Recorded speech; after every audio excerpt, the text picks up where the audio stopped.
Accept कर लेते हैं। कुछ आद ऐसे हैं जो अभी तक वहाँ पे साबित कर रहे हैं कि भाई हम हिंदुस्तानी हैं।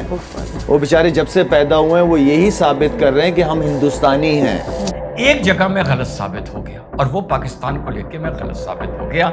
मैं ये मानता था ये पाकिस्तानी पूर्णतः बेशरम है, पूर्णतः जलील हैं और कह रहे हैं कि खेल का पॉलिटिक्स से क्या मतलब। इन हरामजादों को कोई समझाए कि ये पॉलिटिक्स का मतलब नहीं है, ये तुम्हारे कत्ले आम से मतलब है। कोई ईरान का या कहीं का सऊदी का रेसलर इजराइल के रेसलर से हैंडशेक करने को मना करता है तो तुम बहुत खुश होते हो, माशाल्लाह वल्लाह वल्लाह करते हो।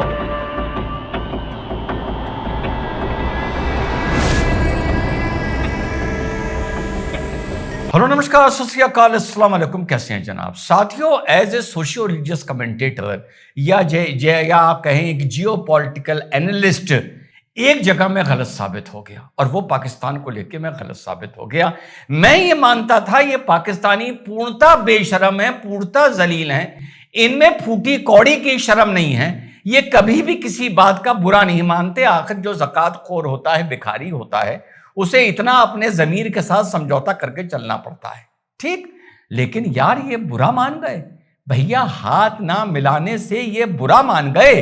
और हाथ ना मिलाने का संदेश, एक तरफ आप देखिए 10 नेताओं के बयान, एक तरफ आप देखिए बड़ी जिम्मेदारी से बता रहा हूं देश के प्रधानमंत्री का बयान, एक तरफ कहीं राजनाथ सिंह जी का बयान, एक तरफ कहीं डोभाल साहब का बयान, समझिएगा क्या कहना चाह रहा हूं, और एक तरफ इस देश की जनता की सोशल मीडिया पे शक्ति, वो दबाव, खिलाड़ियों पर दबाव, मैं भी वर्ड यूज करूंगा दबाव। और साहब देखिए पूरे क्रिकेटिंग वर्ल्ड में इस बात का क्या संदेश गया है। यह होता है धरातल पर जब आपके पास से राष्ट्रभक्ति की खुशबू आने लगती है, तो देखिए क्या फर्क पड़ता है देश की राजनीति पर और खिलाड़ियों पर। तो ये बेशरम बुरा मान गए हैं। अरे भाई, इन्होंने बोला है कि 17 सितंबर का जो इनका यूएई के साथ मैच है वो ये बॉयकॉट कर देंगे। ये कह रहे हैं हम घर चले जाएंगे। और क्यों बॉयकॉट कर देंगे? क्योंकि जो जिम्बाब्वे के रेफरी थे इस टूर्नामेंट में, एसीसी के में, ये आपका एशियन क्रिकेट काउंसिल में, एंडी प्रैकॉफ्ट। प्रॉब्लम यह है, जो कल मैंने आप लोगों को वीडियो में बताया था, ये जाहिल लोग इस बात को समझ नहीं पा रहे। टॉस से पहले उन्होंने, yesterday I wrongly coated Surya Kumar Yadav, sorry, उनको और पाकिस्तान के कैप्टन से कहा कि आप दोनों हाथ नहीं मिलाएंगे टॉस के टाइम पर।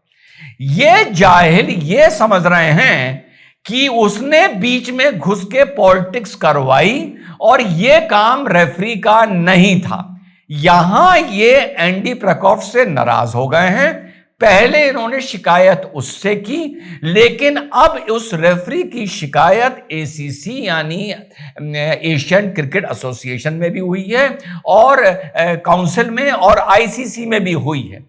हकीकत यह है कि उसको इंडियन डेलीगेशन ने बताया कि हम पाकिस्तानी से हाथ नहीं मिलाएंगे, तो उसने इस बात के चलते कई ज्यादा बड़ी शर्मिंदगी ना हो जाए, जलालत ना हो जाए पाकिस्तानी के लिए कि वो हजारों आदमियों के सामने हाथ बढ़ा दे और सूर्य कुमार यादव हाथ मिलाने से मना कर दे, तो बहुत ही गलत मैसेज चला जाएगा, पूरा टूर्नामेंट खटाई में पड़ जाएगा। तो उसने इस पाकिस्तानी की ज्यादा बेइज्जती नहीं हुई, तो एक एहतियात के तौर पर दोनों से कह दिया कि आप हाथ नहीं मिलाएंगे। अब ये इतने बड़े जाहिल हैं, ये दुनिया में सीना पीट पीट के रो रहे हैं कि उसने ये पॉलिटिक्स कराई है जो जिम्बाब्वे का रेफरी था, और उसको आप 17 सितंबर के यूएई के कल के मैच से उसको हटाइए, वरना हम टूर्नामेंट का बॉयकॉट कर देंगे। इतने में जो इनके एसीसी के फिलहाल चेयरमैन हैं मोहसिन नकवी, ये पाकिस्तान क्रिकेट बोर्ड का भी चेयरमैन है और ये पाकिस्तान का जो इंटरनल अफेयर्स मिनिस्टर भी है। सुनने में आ रहा है कि इंडियन क्रिकेट टीम ये प्रोग्राम बना रही है कि अगर वो एसीसी टूर्नामेंट जीतती है, एशिया कप जीतती है, तो चेयरमैन मंच पर उनके साथ खड़ा होगा, यानी मोहसिन नकवी उनके साथ खड़ा होगा। रिपोर्ट्स ये बता रही हैं कि इंडियन टीम ने ये मन बनाया है कि अगर हम ये टूर्नामेंट जीत जाते हैं तो एसीसी चेयरमैन मोहसिन नकवी, जो पाकिस्तान का इंटरनल अफेयर्स मिनिस्टर भी है, उसके साथ हम मंच शेयर नहीं करेंगे। अब हालात ऐसे देखिए, ये आप अपनी ताकत देखिए, हमारी अपनी ताकत देखिए। आप सरकारें वो काम नहीं करा सकती जो आप और हम मिलकर, सोशल मीडिया वो चीज है जो करा सकते हैं। बड़ी जिम्मेदारी से कह रहा हूं ये बात। तो साहब अब ये माहौल बन रहा है कि पाकिस्तान के जो प्लेयर्स हैं और इनका जो बोर्ड है वो आईसीसी से रिक्वेस्ट कर रहा है कि इस मामले को सुलझाइए। और एसीसी यानी मोहसिन नकवी ने, ये भी रिपोर्ट्स आ रही हैं कि वो सूर्य कुमार यादव के खिलाफ और इंडियन टीम के खिलाफ कोई विप जारी करना या एक्शन लेना, या विप से यहां मतलब यही समझ में आ रहा है पढ़ने पर कि आपको हाथ मिलाना पड़ेगा। ये विप जारी करने जा रहे हैं जो सेरेमोनियल हैंडशेक है। यार पूरी दुनिया में मैंने नहीं देखा कि खेलने के टाइम हाथ मिलाना मैंडेटरी है। चाहे आप बॉक्सिंग देख लें, रेसलिंग देख लें, टेनिस देख लें, क्या क्या देख लें, यह सिर्फ आपका एक जेस्चर है।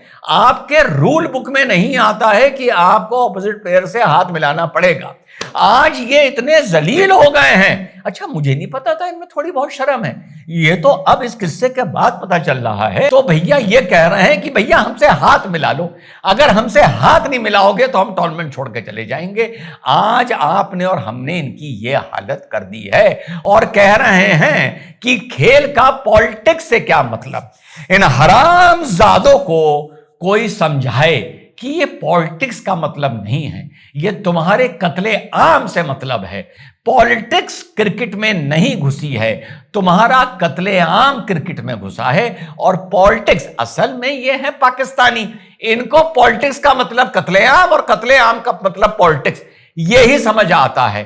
तो इनको सबसे पहले यह समझाना चाहिए, एजुकेट करना चाहिए कि बेटा ये पॉलिटिक्स नहीं घुसी है, ये तुम्हारी जलालत, तुम्हारा कमीनापन, तुम्हारी फॉरेन पॉलिसी जो सिर्फ एक जिहाद पर या भारत को यहां बेगुनाहों को मारने पर आधारित है, तुम्हारी फॉरेन पॉलिसी, ये अब फाइनली आपके, मेरे, उनके, उसके, फलाने के दबाव के मारे ये हम लोगों को फर्क नजर आ रहा है। और चलते चलते ये बोलूंगा कि यहां तुम्हें बेटा बड़ा स्पोर्ट्स और पॉलिटिक्स मिलता हुआ नजर आ रहा है, तुम्हें परेशानी हो रही है दो कौड़ी के। जब रेसलिंग मैच में कोई ईरान का या कहीं का सऊदी का रेसलर इजराइल के रेसलर से हैंडशेक करने को मना करता है तो तुम बहुत खुश होते हो, माशाल्लाह वल्लाह वल्लाह करते हो। वहां पर तुम खेल में उस चीज को जिसको तुम राजनीति का नाम दे रहे हो वो घुसेड़ देते हो। यहां तुम हमको स्पोर्ट्समैन स्पिरिट समझा रहे हो।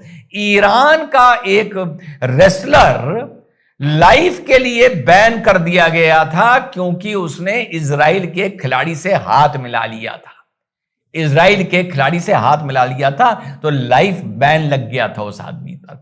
वहां तुम्हें तेरा मेरा रिश्ता क्या नजर आता है, और यहां पर तुम्हें जब तुम हमारा खून बहाते हो तब तुम्हें गाली लग रही है तो दे रहा हूं हरामजादो, तब तुम्हें यहां पर सिर्फ ये नजर आता है कि पॉलिटिक्स को अलग रखना चाहिए और स्पोर्ट्स को अलग रखना चाहिए, और उधर वो शाहिद अफरीदी है। कुछ आद ऐसे हैं जो अभी तक वहां पे साबित कर रहे हैं कि भाई हम हिंदुस्तानी हैं।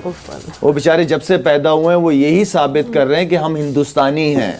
वर्ल्ड चैंपियनशिप ऑफ लेजेंड्स में जब इंडिया नहीं गया था कुछ दिन पहले, तो ये अपने एक चैनल पर बैठ के इंटरव्यू दे रहा था कि भारत में तो लोग अभी यही साबित करने में लगे हुए हैं कि वो भारतीय हैं, हम ये साबित करने में लगे हैं कि हम भारतीय हैं, और तुम ये साबित करने में लगे हो कि तुम इंसान हो। देखो तुम में और हम में कितना फर्क है। वो दिन देखना चाहूंगा कि ये कंट्रोवर्सी इतनी बढ़े कि ये टूर्नामेंट रद्द कर दिया जाए और इसका असर मानसिक तौर पर बता रहा हूं, जितने आपके डेलीगेट्स गए, बाहर गए, जो भेजे गए, जो मैं ऑपरेशन सिंदूर के बाद आप लोगों ने सारा वो कवायद मेहनत सरकार की देखी होगी ना, वो सब एक तरफ, उस पर कहीं ज्यादा भारी पड़ेगा ये बेइज्जती जो बिना मुंह से कुछ बोले हम इन आतंकियों की कर रहे हैं, और जिसका सेहरा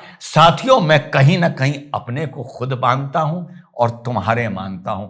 इसीलिए कभी भी एक आम आदमी की शक्ति को और सोशल मीडिया को हल्के में नहीं लेना चाहिए। जहां सरकार से नाराज हो वो नाराजगी बतानी चाहिए। वोट भले चुनाव में तुम किसी को दो, पूरे देश को जो इन हरामजादों की बेइज्जती हो रही है हाथ मिलाने के लिए तड़प रहे हैं, हमारे आम हिंदुस्तानी को आज लाख लाख शुभकामनाएं। कभी मोदी जी को देता हूं, कभी डोभाल साहब को देता हूं, कभी किसको देता हूं, आप लोगों ने देखा होगा, लेकिन आज आपको दे रहा हूं और अपने आप को दे रहा हूं। जय हिंद, वंदे मातरम, खुदा हाफिज।